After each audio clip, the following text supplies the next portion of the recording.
விடுதலை பயணம். அதிகாரம் 17. பாறையிலிருந்து தண்ணீர். இஸ்ரேல் மக்கள் கூட்டமைப்பினர் அனைவரும் ஆண்டவர் குறித்த ஒழுங்கின்படி சீன் பாலை நிலத்திலிருந்து பயணத்தை தொடர்ந்தனர். இவர்கள் ரபிதீம் வந்தபோது அங்கு பாளையம் இறங்கினர். மக்கள் குடிக்க அங்கு தண்ணீர் இல்லை. இதனால் மக்கள் மோசேயிடம் வாதாடி, குடிக்க எங்களுக்கு தண்ணீர் கொடும் என்று கேட்டனர். மோசே அவர்களை நோக்கி, நீங்கள் என்னோடு வாதாடுவது ஏன்? ஆண்டவரை ஏன் சோதிக்கிறீர்கள் என்றார்.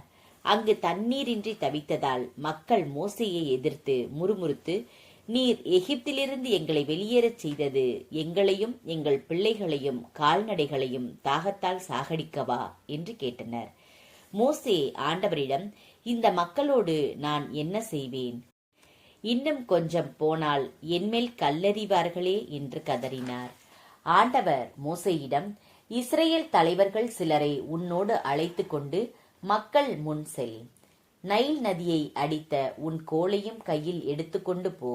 இதோ, நான் அங்கே ஒரேபில் உள்ள பாறையில் உனக்கு முன் நிற்பேன். நீ பாறையை அடி, மக்கள் குடிக்க அதிலிருந்து தண்ணீர் புறப்படும் என்றார். இஸ்ரேல் தலைவர்கள் காண மோசே அவ்வாறு செய்தார்.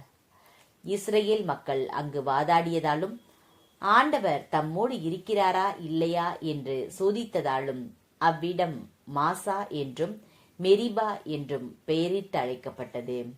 அமலேக்கியரோடு போர். பின்னர் அமலேக்கியர் ரபிதீமில் இஸ்ரேலரை எதிர்த்து போரிட வந்தனர். மோசே யோசுவாவை நோக்கி, நம் சார்பில் தேவையான ஆள்களை தேர்ந்தெடு. நாளை நீ போய் அமலேக்கியரை எதிர்த்து போரிடு.